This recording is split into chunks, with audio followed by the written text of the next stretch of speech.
حضرت غازی عباس علمدار وفا اور بہادری کی لازوال داستان۔ آج ہم اسلامی تاریخ کی ایک ایسی عظیم شخصیت کا ذکر کریں گے جن کا نام سنتے ہی وفاداری، شجاعت اور قربانی یاد آ جاتی ہے۔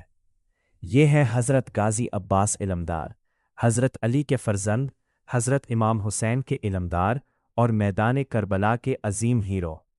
حضرت عباس کی ولادت مدینہ منورہ میں حضرت علی اور حضرت ام البنین کے گھر ہوئی۔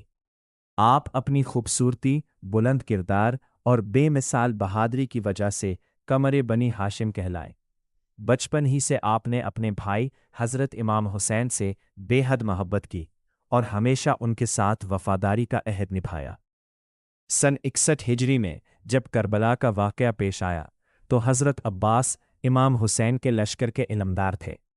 دشمن نے دریائے فرات کا پانی بند کر دیا، جس کی وجہ سے خیموں میں موجود بچوں اور خواتین کو شدید پیاس کا سامنا کرنا پڑا۔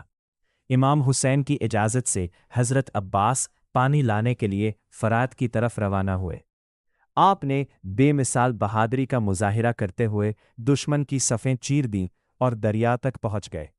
مشہور روایت کے مطابق جب آپ نے پانی دیکھا تو اپنی پیاس بجھانے کے بجائے خیموں کے پیاسے بچوں کو یاد کیا اور پانی خود نہ پیا۔ واپسی کے راستے میں دشمن نے چاروں طرف سے حملہ کر دیا۔ حضرت عباس نے آخری سانس تک مشکیزے کو بچانے کی کوشش کی، لیکن شدید زخمی ہونے کے بعد آپ نے میدان کربلا میں جام شہادت نوش کیا۔ آپ کی شہادت نے امام حسین اور اہل بیت کو گہرے غم میں مبتلا کر دیا۔ حضرت عباس کی زندگی ہمیں یہ سبق دیتی ہے کہ حقیقی عظمت طاقت یا دولت میں نہیں، بلکہ وفاداری، صبر، ایثار اور حق کے ساتھ کھڑے رہنے میں ہے۔